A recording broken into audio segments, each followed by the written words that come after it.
Welcome back to the Need I Remind You podcast. I am your host, Yolanda Youngblood.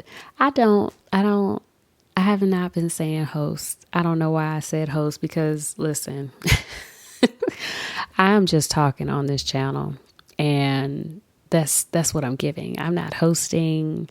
You need to take care of yourself. So know that I want you to do that. I encourage you to do that.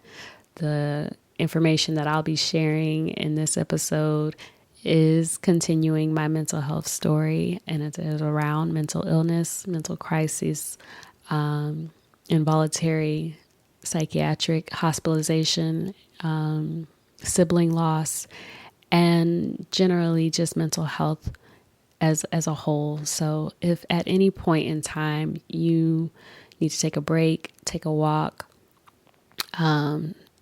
do what you need to do to take care of yourself, and know that this information and this conversation can continue at whatever pace feels good for you and your body. I am so glad that you're here.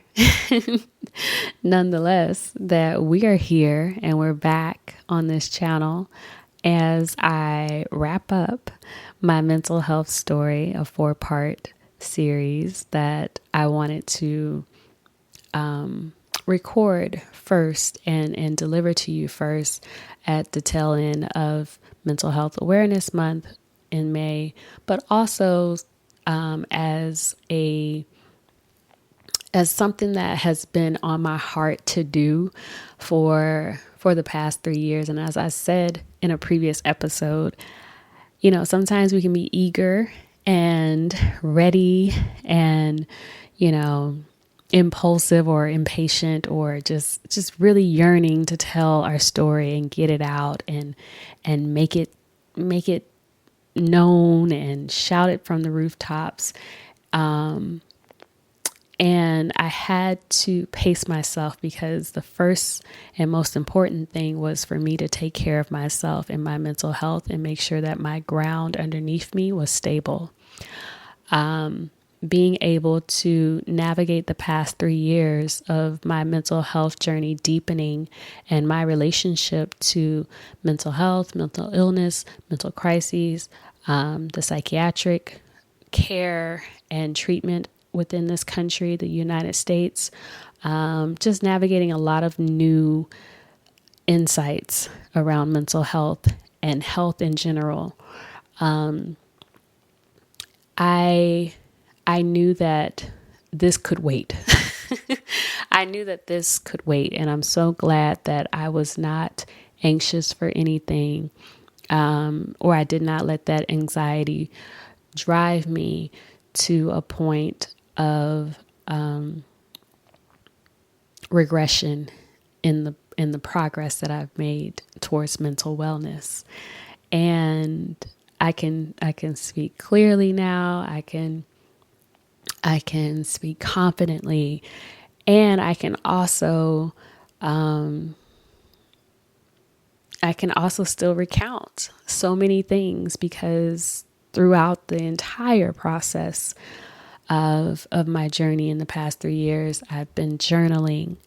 I have been speaking to loved ones and keeping the channel open. I have been engaged with peer support groups such as the Black Emotional and Mental Health Collective, BEAM, who as an organization provides informal spaces for Black people, allies of all colors and backgrounds, to come together and just learn and deepen our emotional and mental intelligence and awareness so that we can provide a level of community care that we all can benefit from and that we all deserve, and that, quite frankly, we're not getting from the status quo institutions and systems that are in place for, all their faults and all their wrongs.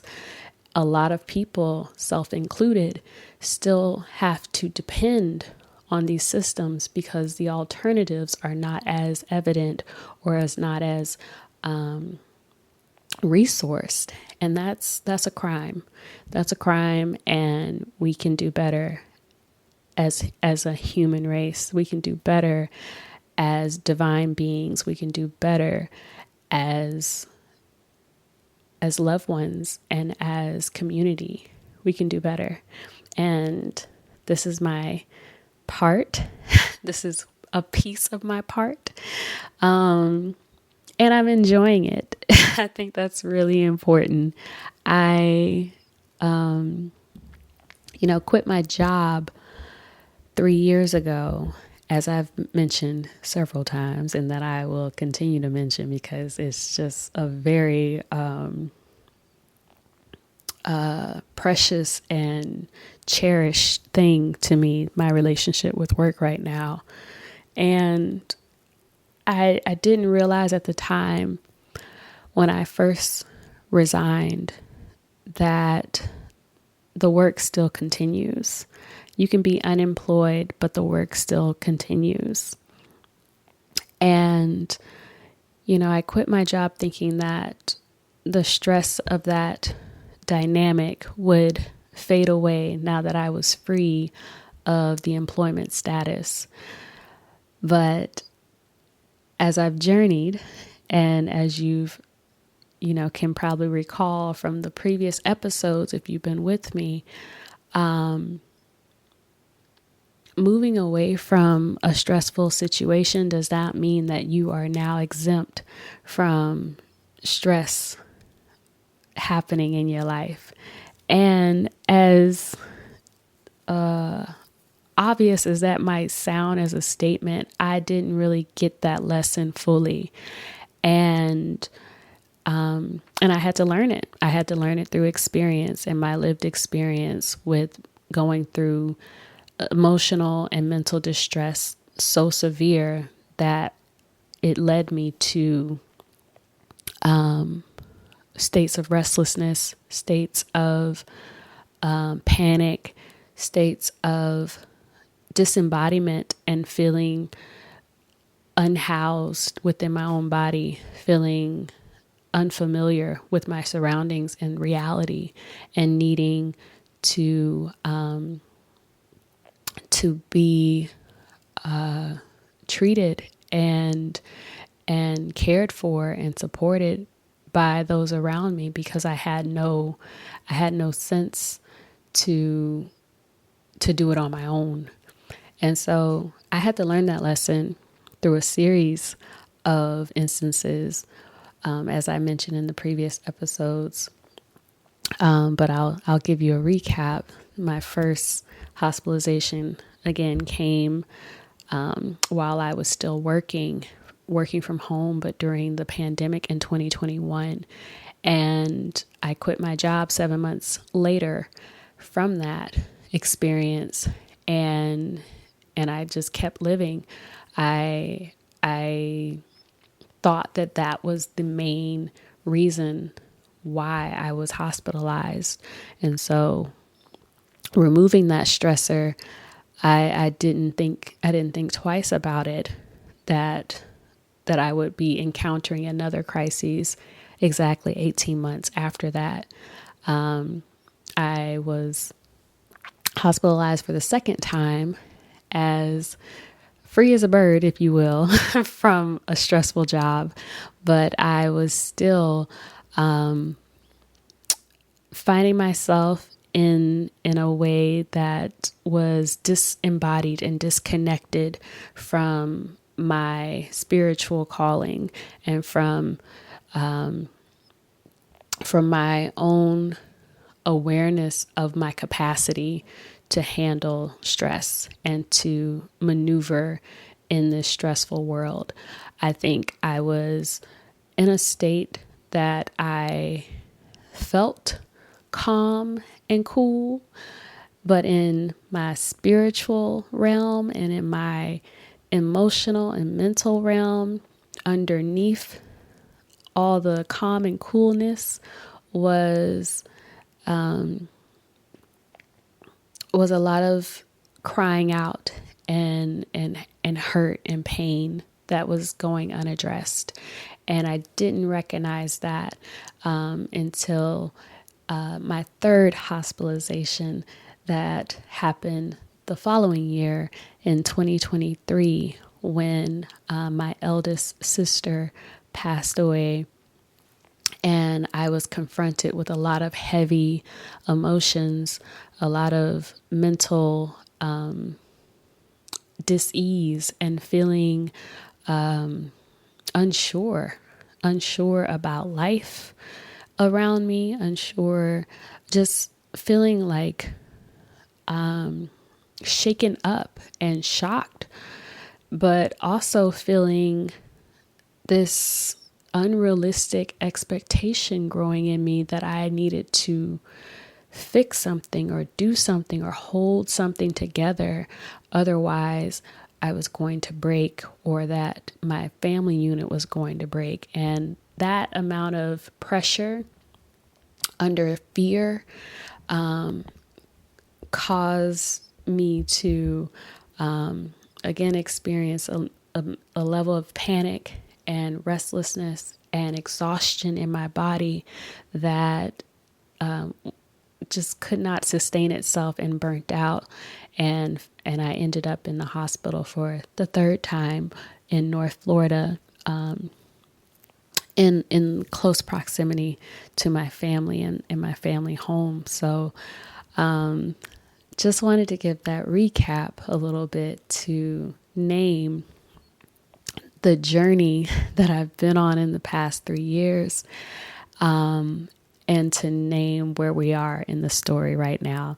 So as I found myself hospitalized again for the third time after my sister's funeral, I was in the hospital for three days. They held me for the minimum 72-hour hold for observation and really just regulation to ensure that I had calmed down and that they had assessed me well enough to send me home. During that stay, I know that I was most likely just looking at the clock, buying time, trying to survive, journaling or going through the schedule, going through the groups, and just going through the motions, if you will. Being in a psych ward is, and this is my experience, so know that I am not speaking for all experiences or all cases. This is my experience.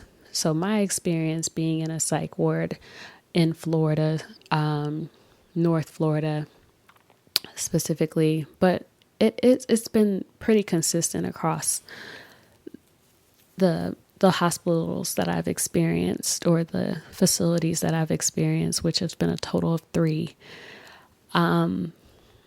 Each experience is cold,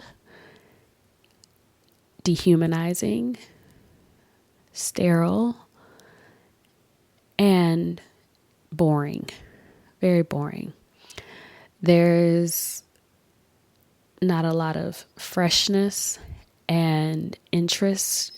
There is a lot of paperwork, compliance, check boxes, and making sure that, and monitoring, basically making sure that there's no violence or danger happening with the patients, or with any interactions happening.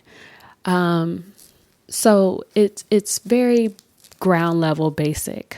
I think that is important to name because one could think that calling 911, having someone admitted to an hospital, put under medical care and clinician care and social workers and staff and support, and other individuals who are experiencing distress or some level of distress, you could easily assume, and these are valid assumptions, that that is all good. That it's all good. We're good. They're covered. They're okay. They're safe. But that is not an assumption. that I or you can make, and ground that in reality. It was not safe for me. I did not feel safe. I had to constantly, while being in the facility or a psych ward, I had to constantly remind myself of my body and of my agency and of my ability to choose. Being locked in a space, not being able to go outside and get some fresh air, or not be able to even look outside because your room has windowless spaces and walls. Having to watch my back when I shower because there's no door on the shower, or there's no door on the bathroom, or male patients are walking by your door and the door is not, you're not able to close the door. And so you're just keeping your head on a swivel for any threat, hostility, confusion, anything, like not even naming that, oh, violence or sexual assault was happening, because I can't speak for that, even though I know that is an environment that is definitely susceptible to that. I don't think it could not happen in those environments. But what I'm saying is that it is difficult to relax, or I found it difficult to relax while being in the hospital. So that is something important for me to name, because I think a lot of times we as a society, and I've seen it not only in hospital care or health care, but I've also seen it in work environments and familial environments. And, and I've even used the rationalization, well, if it's 90% good and we just got 10% of bad, then we're doing okay. Like the good outweighs the bad. And that rationale is very dangerous, especially when the 10% can be life-threatening, when the 10% is life-threatening, when the 10% is threatening or challenging psychological safety, and when that 10% is dehumanizing the spirit, when that 10% is emotionally, mentally, or even physically violent, when that 10%, when that 10% is weighted, we can't just look at the good outweighing the bad. We have to name that the good, quote unquote, the good and the quote unquote bad are all experiences that we have to take a closer look at and understand who all is being impacted and how they're being impacted, especially when we look at gender and race and sexual orientation, and we get into the intersectionalities of people's experiences, and we see that everything ain't all good or mostly good for a lot of people, but we're missing a lot because people have been pushed to the margins chronically, historically, and intentionally at in some instances. So I myself had to really ground in all instances, and once I did, I felt a rhythm that I recognized. That's why I think it's really important to have routine inside a hospital or outside of a hospital. I mean, as an adult, like being able to take care of myself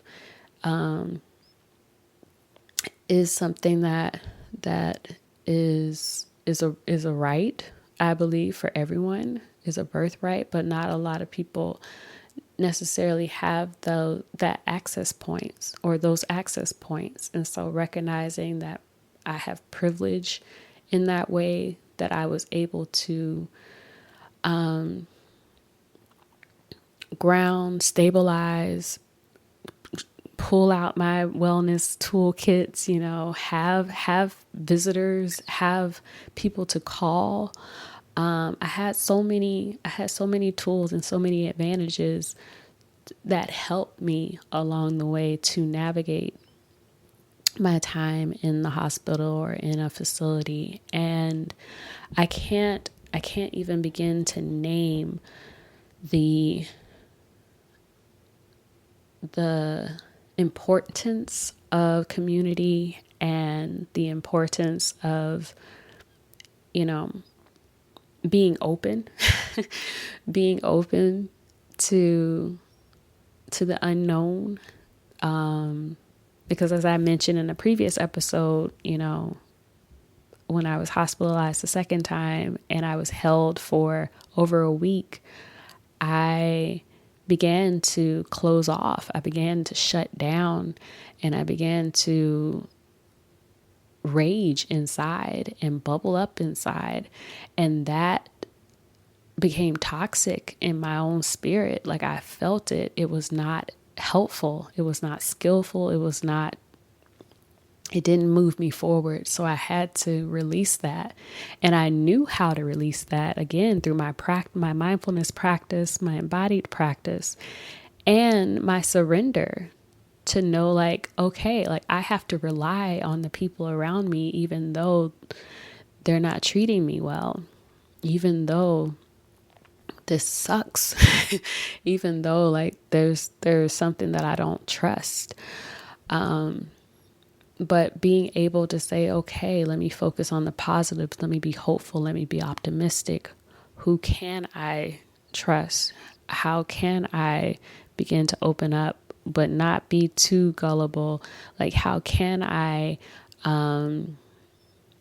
protect myself and have my boundaries and enforce them, but also assert my needs and be vulnerable enough to express those needs in a way that, influences authority.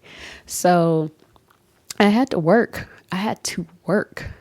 I say all that to say, like, just because I quit my job does not mean that I have not been working. Like, living is work because loving is work. And I choose to live and love my life. And I want to expand that more and more as I grow. And being in the hospital the third time, I really got that message because I began to take up more space. As I mentioned, I missed my sister's funeral, and I had already decided that I wasn't going to the actual funeral because my capacity was just weakening day by day before my hospitalization. But God really sent me the real sign when I found myself the day of my sister's funeral being in a locked facility, like not being able to go anywhere. Like, it's just you and you. It's just you and you to deal with, you and God. And I said, wow, after that experience and after my moments of resentment and rage and, after forgiving my dad for calling 911 and, for the feelings that I had around betrayal and like, how did I get back in here? Like, why am I in here? After overcoming those feelings, being able to say like, wow, like God really sat me down and did it in a way where it's like I knew I was still safe. Like I knew how to find safety within my own heart and within my own spirit. And there was nothing to fear in that time that I was there, even though I felt the discomfort and the uneasiness and the nervousness, the whole time. I still recognize like, okay, we're going through it right now. And that's a good thing. Like we're releasing this energy, and that's a great thing. We're getting out of here very soon, and that's a promise. So being able to like name those things, be with those things, and reflect on those things were huge for me. But I will say it's like at the time and in the moment, I can't express this enough. The time and in the moment, I felt like, damn it, how did I like fall off the cliff again? Like this is it, like I really felt like this is it, enough of this stuff, like this is the third time I've been hospitalized, enough of this, Lord. And I got out after the 3 days. I went back home to my father's house with my granny and my dad, and my mom was there. My sister, my other sister was there supporting me.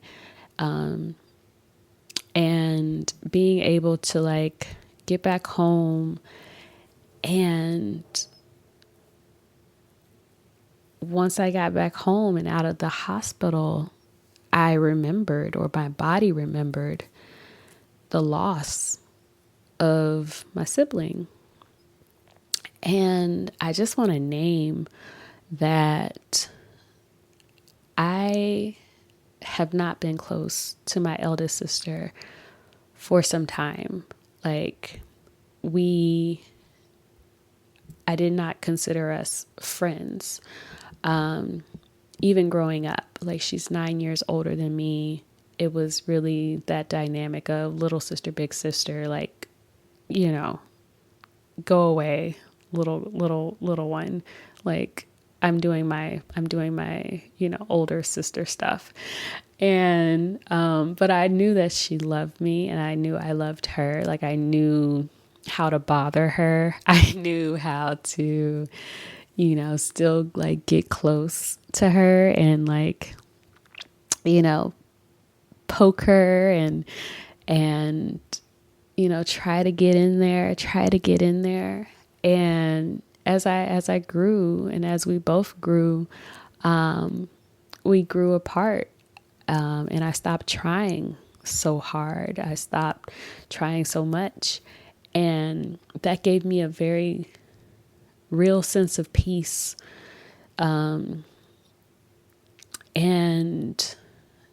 then it didn't.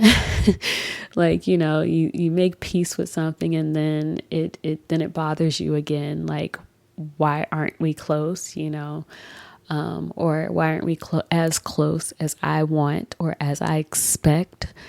And I'm really grateful that I've had that reconciliation, and that we've had that reconciliation over the years, because it allowed the loss of my sister's physical form to awaken and release some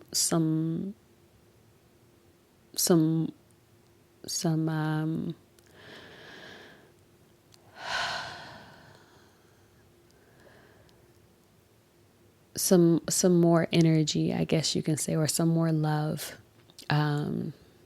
because I really felt it in my body. I could feel, and it's like I could feel like in my lumbar and my lower back, just this ache, like this dull ache. Like as soon as I got I out of the hospital, I felt this dull ache for at least for the next month and a half. And I remember studying a book and attending a workshop with Amy B. Shore called How to Heal Yourself. And she was explaining some of the somatic feelings, and it's definitely has research behind it, but you can do more exploration behind it, and you take it or leave it. It's what resonated with me, which is the emotional ties and the emotional meanings to our physical ailments and our physical symptoms. And the lower back, or the mid back, or the lower back, I believe, is associated with family matters and security. And I had been dealing with both of those things at the same time, with a sibling loss and the insecurity that I felt while being locked up in a hospital. And I felt that, and I knew that instinctively, because I've felt that before, and thank God I don't have back pain on the regular, because as soon as I felt it, I knew what it was. I knew what to point to. And I tried to get massages and just take care of my back, but essentially I just had to be with it. I had to be with it and just notice it, and let it talk to me when it wanted to. But I didn't really know how to mitigate the pain, so I just let it be.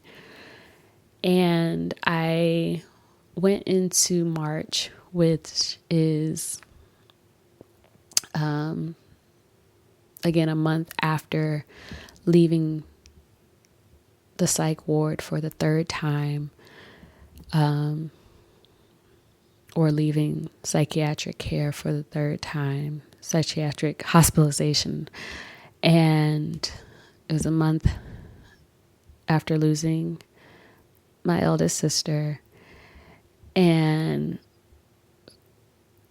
we went into March 2023, which is a very precious and beautiful month in our family. It is when all the immediate women in my family were born. My mother, my sisters, and I, and spring, and just so many things that I look forward to in March. And I really wanted to honor all those things. I really did. I wanted to honor myself first and foremost, knowing that in my mind, like it really hit in my mind and in my heart, knowing that like tomorrow's truly not promised. Like I might not even make it to my birthday. So I'm going to have a party every day. I'm going to celebrate like it's my birthday every day. And I did, essentially.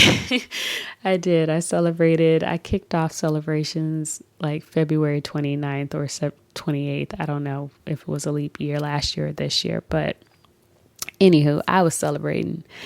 And, my mom's birthday came, my sister's birthdays came. I was celebrating. And at the time, I had also taken a break from the sleep medication that was prescribed just as a trial again.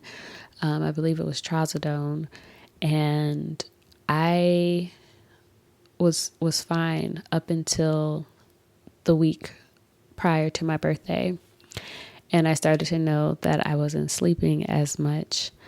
I also recognized that I was looking for a new apartment. I was checking in on a family member with their medical care, just briefly, very briefly, nothing serious, but I was just noticing things were adding up that were stressing me.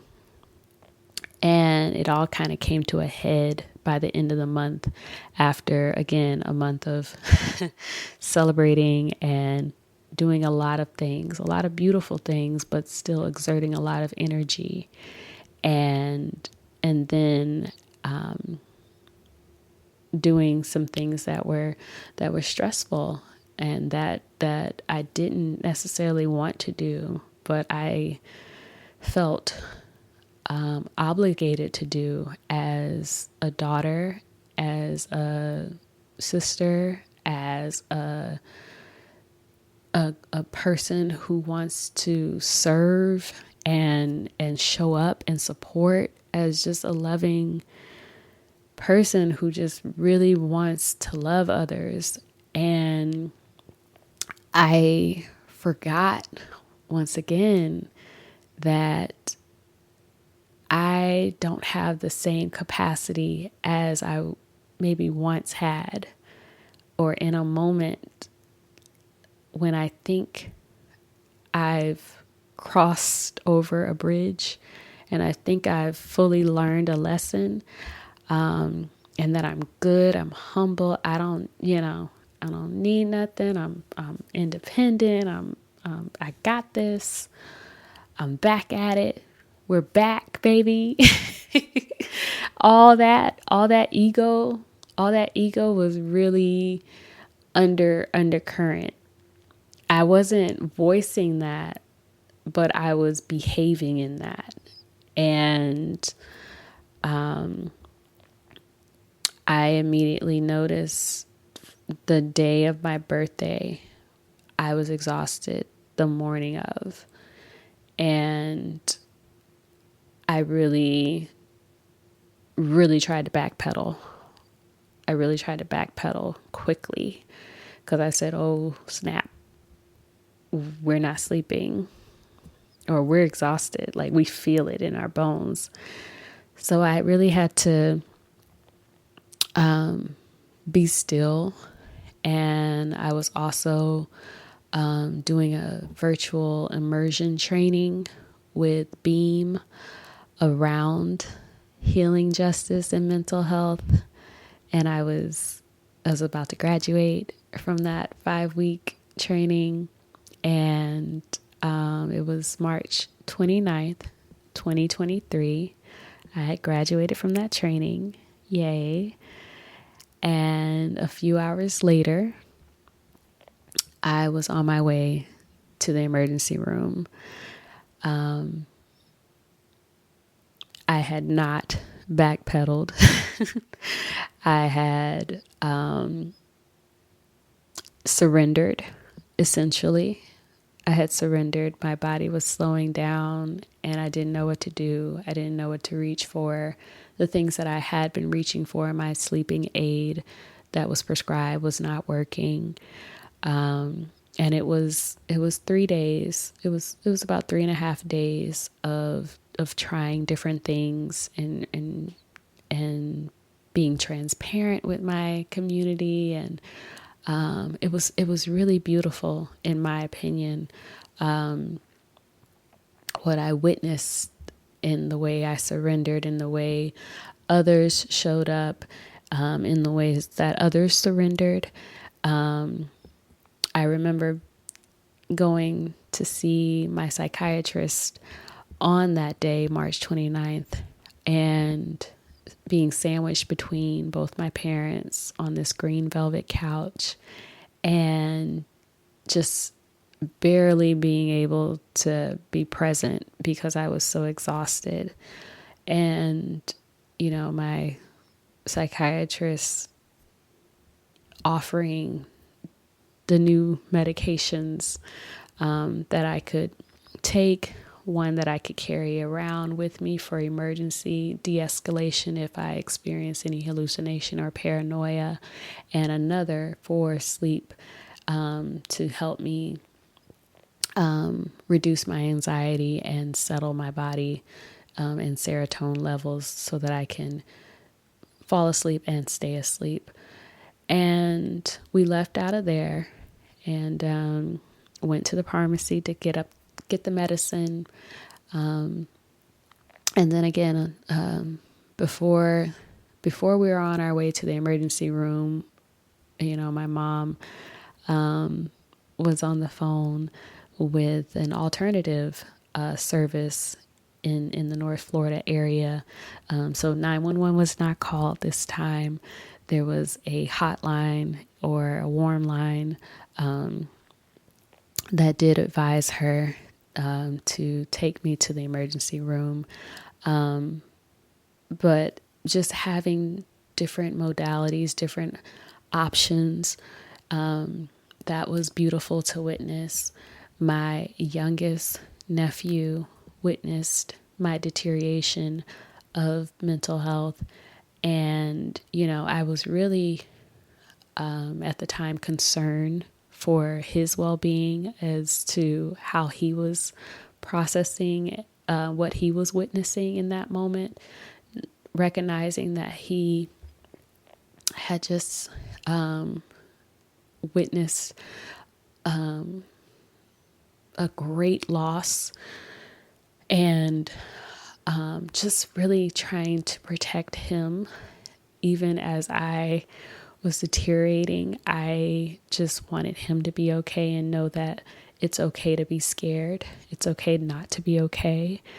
So I really found that as a beautiful exchange and not something that I carry shame with, because at the time I can sense that I was a little I was a little scared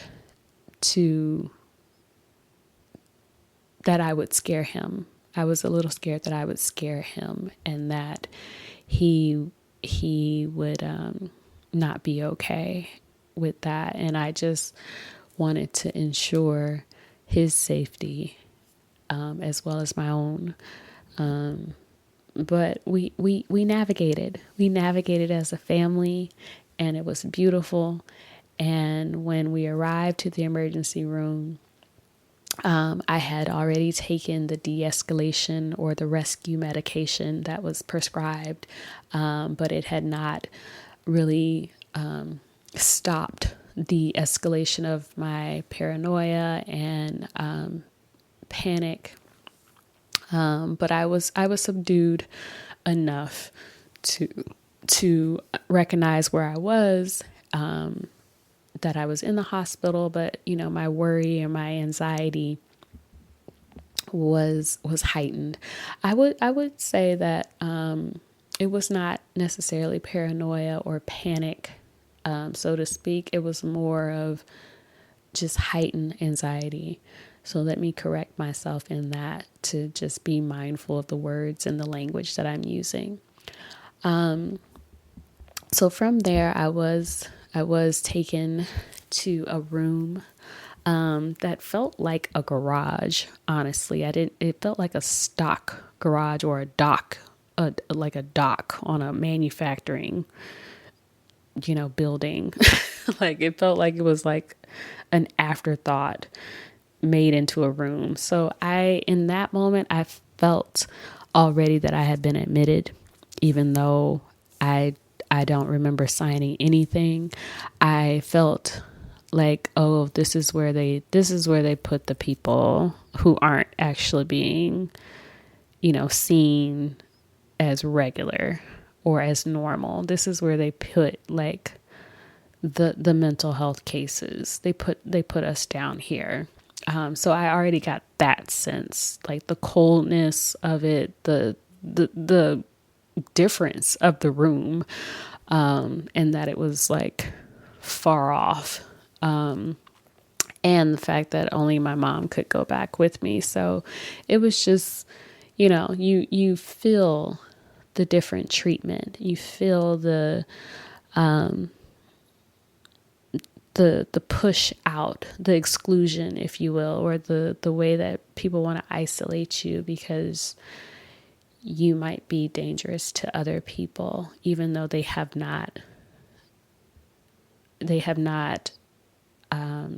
witnessed or experienced any evidence to support that claim. That's just the stigma and the discrimination of how some people operate in the medical industrial complex. And it's a system. I don't want to even say like, oh, it's just a few people. Like, no, it's a system, and people are encouraged to follow the system and to operate from a space of fear rather than love. And so I felt that immediately. So I was there, thankfully, again, with my mom, who helped me ground, and I could feel my body kind of just come into a sedation. I don't know what they had given me, or what had taken effect, but I definitely felt myself slipping into like a sleepy feel. I was still responding coherently to the nurse's questions about my health records. I remember saying hidradenitis suppurativa, which is a skin condition that I experience. So I was saying big words and I was navigating that. But I was unable to pee on my own. And, I was really trying to. There was a bedside toilet, and so there was no bathroom in this quote unquote hospital room. They just had this steel toilet right there by the bed. And so I'm crouched over at one point, talking to my mom, or talking to somebody. I don't know. I was just so exhausted, but trying to cooperate with this inhumane experience and process, trying to, give them what they needed so that they can do their job, so that they can help me, treat me, see what's going on with me. And I remember a couple of nurses coming in with catheter equipment, and, me giving up on trying to pee on my own, just feeling like, okay, I can't do it. And thinking like, okay, well, we'll just wait. That to me is the most logical thing that would be offered to someone, to just wait a while until they can pee. But the impatience of the system did not allow that. The impatience of the people in the room did not allow that. And so I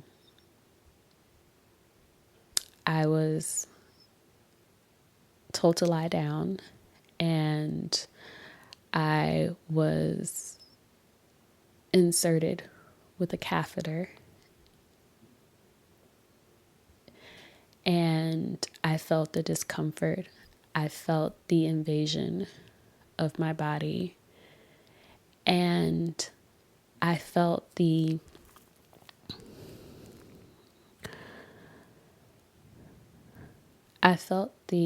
squirm. And I don't recall fully, but I'm pretty sure I named that while being in that position. And it's really important for me to name this because I have learned since my healing of that moment over a year ago that anything that is inserted in me against my will and that I'm coerced into or forced into, that's a violation. That's a violation. And when I heard that, when I heard a facilitator say that, I shivered because I just immediately agreed. Like it just felt that way. And if you've been in a doctor's office before, maybe, or in a hospital, maybe you've experienced, maybe during your pap smear or during a colonoscopy or checking your prostate or just checking your body, and the way that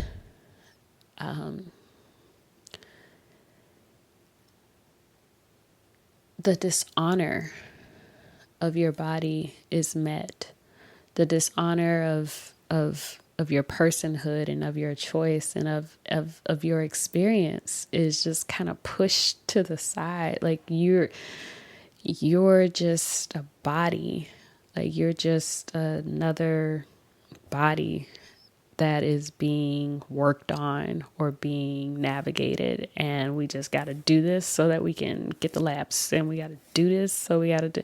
And I just want people again to get out of the loop that, oh, this is just how it is, or this is what needs to be done in order to get this, because how you do something, that is infinite. We can do things however we imagine those things can be done. And I just felt let down and disappointed and hurt and disrespected at that moment by these women who disregarded my need for some time to just rest and try again a little later on my own because my body was not ready to do something. Does not give you license to go in and take what you wanted from it so that you can go on and do what you need to do to feel empowered in your own being. So I just wanted to name that and give that space because it's something that I've never really shared with anyone, and it needs to be said because I know that it's happened to me before and it's happened to other people, and it's not right. And we get to talk about it on this channel. So thank you for listening to that.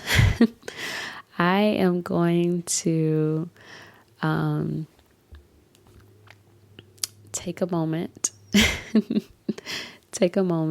and then come back. And I'm back. So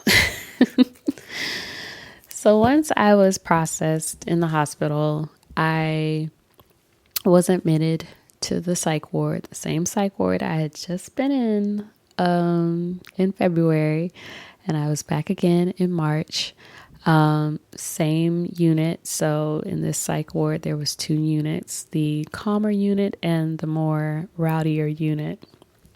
And so they put me in the more rowdy unit because they didn't know, I guess. I don't know why.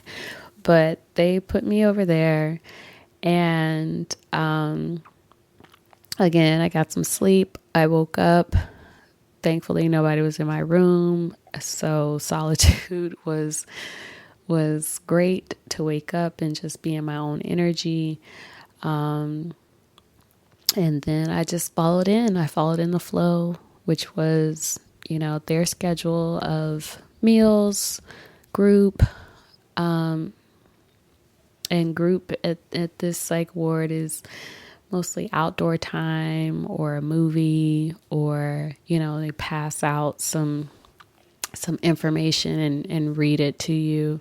But there was also some higher quality groups of like going into the art space and doing some art, but then having a conversation around a psychological needs or around something else. And that was engaging. Like there was actually some moments of engagement that I felt like, oh, okay, like this is helpful, or this is something I can find worthwhile versus, figuring out how to just navigate my time and build my own schedule so that I don't, fall into a deep grief or, stressing over thoughts or anything of that nature, so that I can hold my head up and I can stay hopeful and expansive. And, of course, I took advantage of any outdoor time that was given. I spoke up. I made sure I spoke to the doctor. I was in communication with my family often again. I was transferred to the calmer unit after maybe 2 days on being in the aggressive unit. In the aggressive unit, I experienced bullying by another patient.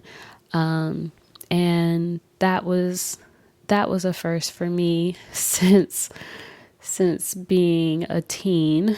And I didn't like it. Obviously, but it also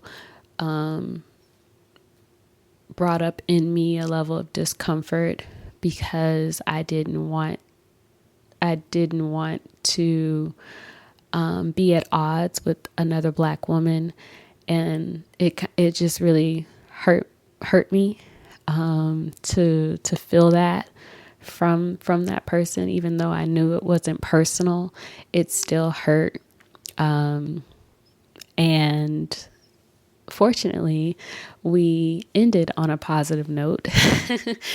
And that was a beautiful thing to witness, that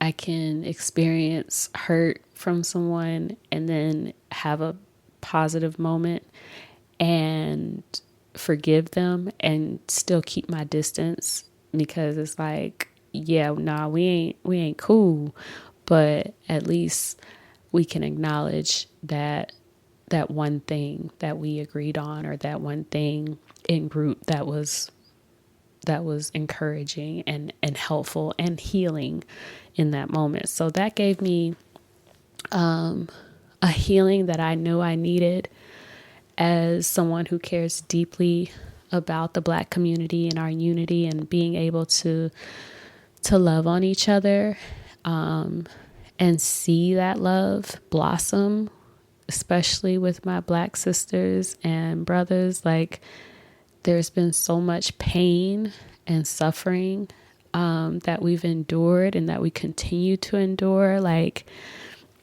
it makes me want to not deal with Black folks sometimes. And so that moment really encouraged me to keep the faith and keep trying to engage, and don't let anyone rain on your parade, and don't let anyone take you off track from how far you've come with your healing and your growth.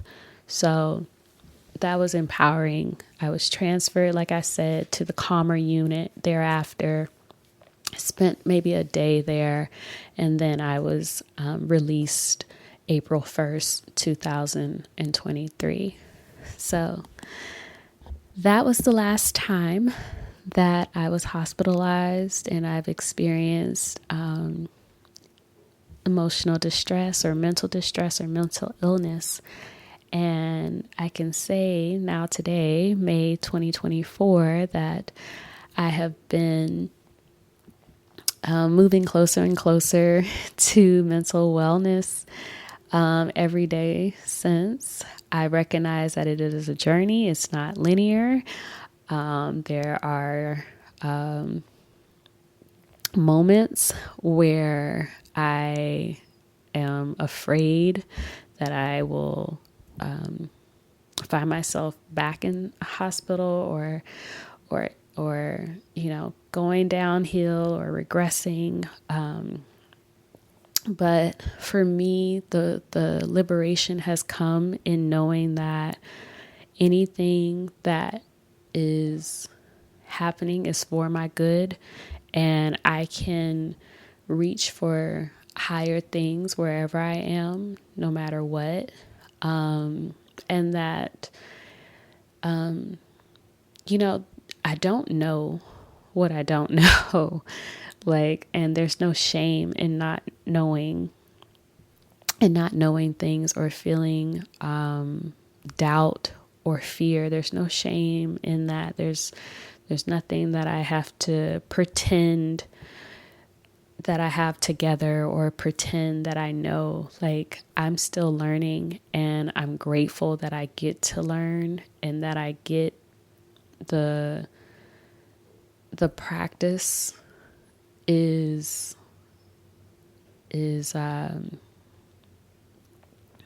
really an honor. It's a true honor. And I know I have privileges and advantages and disadvantages that I have to juggle and understand and be with along my journey, but we all do. So that's okay, so billions of us are here doing essentially the same thing. I can smile with that awareness that I can take up my space and focus on myself.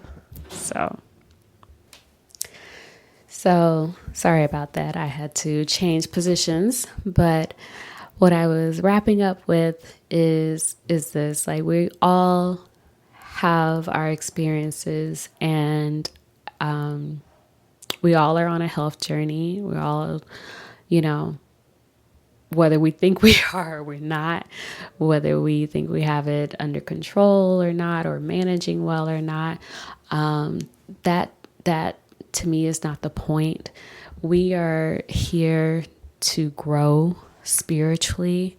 We, I believe, chose our entry into this experience, this human experience. And we get to live it. We get to live it and practice.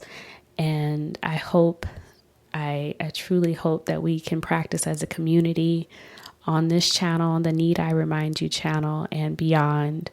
It's been an absolute pleasure sharing my story with you, navigating over the past 4 episodes. I would love to hear what your thoughts were, what resonated, what didn't. You can just keep to yourself.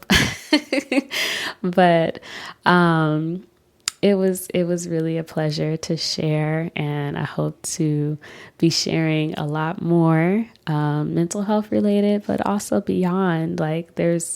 There's so many things that are happening in life, and how I'm showing up to love on myself that transforms just a single topic or issue or a struggle or a challenge. So I would love for you to return to my channel. Let me know what you're thinking along the way, and always be kind to yourself. Go and hydrate, get some sun, do what you can for yourself, do what you know you need, and know that it is enough. Until next time.